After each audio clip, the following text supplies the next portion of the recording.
Esh had always been different from the other girls in the village. She walked gracefully, spoke kindly, and helped anyone in need. Yet, no one in the village had ever seen her face. Esh always wore a veil, a beautifully crafted piece of fabric that covered everything but her eyes. "Why do you always hide your face, Esh?" some of the children would ask her. She'd smile gently and say, "Not everyone is ready to see what's behind the veil." The truth was that Esh's mother had given her the veil when she was a young girl. "Wear this," her mother had said, "until the world is ready to accept you for who you are." Esh never questioned her mother's words, but the veil often made her feel like an outsider.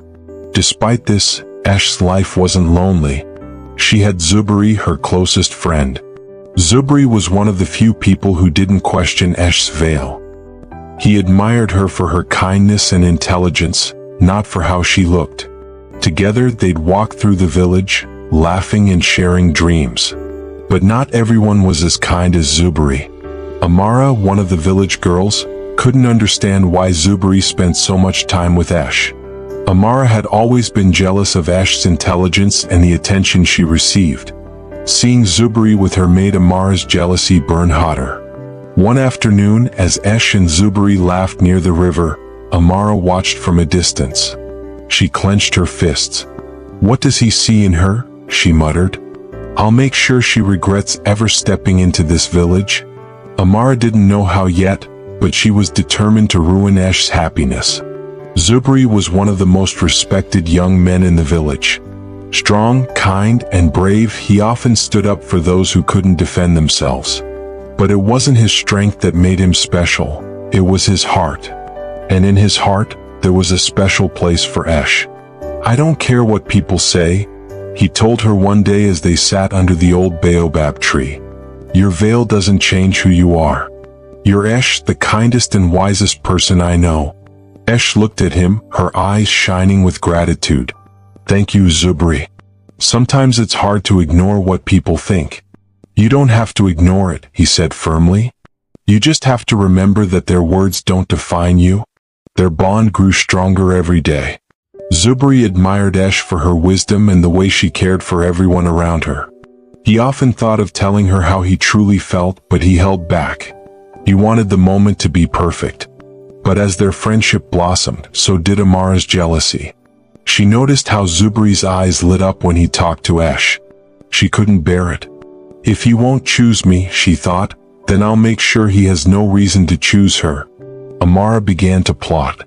She didn't know exactly what she would do, but she was determined to drive a wedge between Zubri and Esh.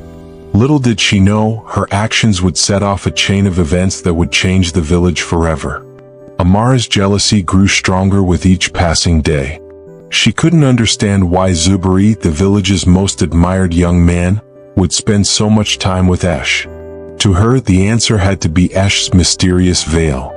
Amara began planting seeds of doubt in the minds of others. "Why does she hide her face?" Amara asked a group of young women one afternoon. "It's suspicious, don't you think?" The women exchanged glances. "Maybe there's something wrong with her," one of them whispered. Another nodded. "She's probably hiding a curse." The whispers spread like wildfire. By the end of the week, many in the village were avoiding Esh. She noticed the way people stopped talking when she approached or how they looked at her with curiosity and fear. It stung, but she kept quiet, focusing on her daily tasks. When Zubri heard about the rumors, he was furious. "How can people be so cruel?" he asked Esh as they walked by the river. "They don't know you. They're just afraid of what they don't understand." Esh smiled sadly. "It's all right, Zubri. I've dealt with this my whole life. As long as you're by my side, I can handle anything." Zubri's heart swelled with admiration. "I'll always be here for you," he promised. "No matter what." But Amara wasn't finished. She'd noticed the rumors weren't enough to separate Esh and Zubri. She needed a bigger plan, something that would expose Esh and humiliate her in front of the entire village. Amara's jealousy turned into a dangerous obsession, and she decided she wouldn't stop until Esh was completely alone. The village festival was just a few days away. It was the biggest event of the year, a time when everyone gathered to celebrate with music, dancing, and feasts. For Esh, it was a chance to forget the whispers and enjoy the festivities with Zuberi. "Are you coming to the festival?" Zuberi asked her as they walked through the market. He was carrying a basket of fruit, his usual wide smile lighting up his face. Esh hesitated. "I'm not sure. With everything people have been saying, I don't know if I'll feel comfortable." "You should come," Zuberi said. "Don't let their ignorance keep you away. Besides, I'll be there with you. No one will dare say anything." Esh smiled, grateful for his support. "All right, I'll come." Meanwhile, Amara saw the festival as the perfect opportunity to put her plan into action. She approached Jabari, a troublemaker known for his love of mischief and money. "I need your help," Amara said, sliding a small pouch of coins across the table to him. "At the festival you're going to pull off Esh's veil. I want everyone to see her face." Jabari raised an eyebrow. "And why should I risk upsetting Zuberi and the rest of the village?" "Because," Amara said with a sly smile, "there's more where this came from. Do it and you'll be rewarded handsomely." Jabari thought for a moment before nodding. "Fine. Consider it done." Amara's plan was in motion. She couldn't wait to see Esh humiliated in front of everyone. Little did she know, her actions would set off a chain of events that would change the village forever. The day of the festival arrived, and the village square was alive with color and laughter. Esh walked beside Zuberi, her heart pounding with a mix of excitement and nervousness. She wore her best dress, and her veil shimmered under the sunlight. As they mingled with the crowd, Amara watched from the sidelines, her eyes fixed on Jabari. He nodded subtly, signaling that he was ready. Amara's heart raced with anticipation. When Esh and Zuberi paused to watch a group of dancers, Jabari made his move. He stepped behind Esh and with a swift motion pulled her veil off. The crowd gasped and all eyes turned to Esh. For a moment there was silence. Then, instead of the fear or disgust Amara had expected, the villagers stared in awe. Esh's face was radiant, her beauty striking, but not just because of her appearance. It was the kindness and wisdom in her eyes that captivated everyone. "She's beautiful," someone whispered. Others nodded in agreement. Jabari, realizing what he had done, dropped the veil and stepped back. I'm sorry," he stammered, looking at Esh. "Amara made me do it." All eyes turned to Amara, who froze in place. The villagers began murmuring, their admiration for Esh turning into anger toward Amara. Zuberi quickly moved to Esh's side, wrapping a protective arm around her. "Are you all right?" he asked softly. Esh nodded, though her hands trembled. "I'm fine," she said, her voice steady despite the whirlwind of emotions inside her. Amara, realizing she had been exposed, turned and ran, the crowd parting to let her through.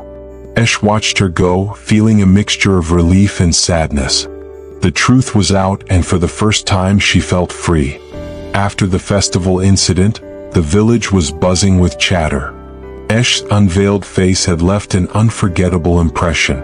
People who had once avoided her now approached her with admiration and apologies.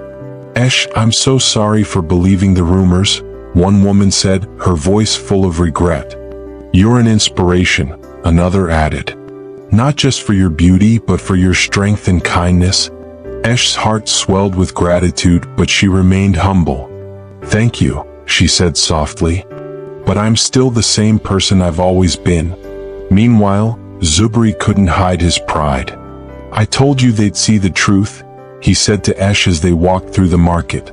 "You've always been extraordinary." But not everyone was ready to move on. Amara had retreated to her home, consumed by anger and humiliation.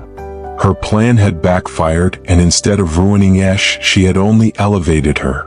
Amara's jealousy festered, and she vowed to find another way to bring Esh down.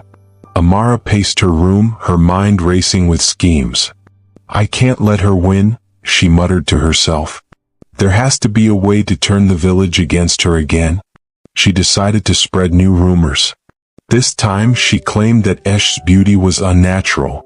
"She's using magic," Amara whispered to a group of villagers. That's why she always wore the veil. She's hiding something dark. At first, the villagers dismissed her words, but Amara's persistence began to sow doubt. What if she's right? One man said. It's strange how someone can look so perfect. Esh noticed the shift in people's behavior. Some villagers who had been friendly now avoided her again. She confided in Zuberi, who was furious. Amara won't stop until she destroys you, he said. But we won't let her win. I'll stand by you no matter what.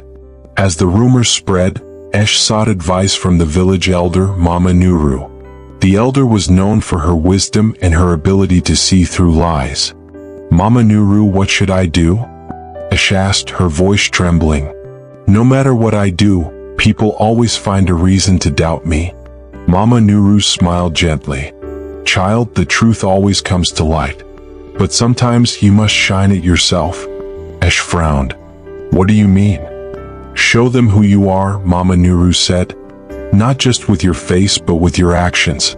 Let your kindness and courage speak louder than their fears. Esh left the elder's hut feeling a renewed sense of purpose. She decided to organize a feast for the village, a chance to bring everyone together and show them her true self. Esh and Zuberi worked tirelessly to prepare for the feast. They gathered fruits, grains, and spices from the market and invited everyone in the village. Many were curious and decided to attend, despite the lingering rumors.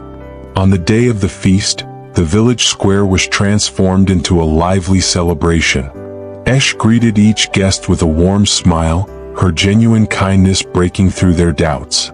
During the meal, Esh stood to address the crowd. Thank you all for coming, she began. I know there have been many stories about me and I want to set the record straight. I have nothing to hide. I am just like all of you, trying to live with kindness and love. Her words resonated with the villagers. They saw her sincerity and realized how foolish they had been to believe the lies. One by one, they stood to apologize and express their support. Amara watched from a distance, seething with anger. But even she couldn't deny the power of Esh's words. As the feast ended and the villagers returned home, Amara sat alone, grappling with her emotions. For the first time, she felt a pang of guilt. Why do I hate her so much? She whispered to herself. She's never done anything to hurt me. Amara thought about her actions and the pain she had caused Esh. She remembered how the villagers had rallied around Esh at the feast, their admiration clear. Amara's jealousy began to feel hollow. But admitting she was wrong wasn't easy. Amara resolved to confront Esh, not to apologize, but to understand why Esh's kindness seemed unshakable. Deep down, she hoped for a chance to make things right. Amara spent days locked in her home, unable to face the villagers. The whispers about her cruel actions reached every corner of the village. She'd become the outcast she had once tried to make Esh. The isolation weighed heavily on her, and for the first time she began to feel the true consequences of her jealousy. I didn't mean for it to go this far, Amara said to herself, pacing her room. But deep down she knew she had meant every bit of it. She had wanted to hurt Esh and now she was paying the price. One evening, Amara's closest friend, Nia, came to visit her. You can't hide forever, Nia said gently. You need to make things right. Amara shook her head. They'll never forgive me. Not Esh, not Zuberi, not anyone. You'll never know unless you try, Nia replied. Esh is kind. She might surprise you. Amara didn't respond, but Nia's words lingered in her mind. That night, she lay awake thinking about all the harm she had caused. Could she really fix what she had done? The next day, Amara gathered her courage and walked to Esh's home. Her heart pounded as she knocked on the door. When Esh opened it, her expression was calm but guarded. Amara, Esh said, surprised. What are you doing here? Amara hesitated, then bowed her head. I came to apologize, she said. For everything. The rumors, the humiliation, all of it. I was jealous and I let it consume me. I'm so sorry, Esh. Esh's eyes softened and she stepped aside to let Amara in.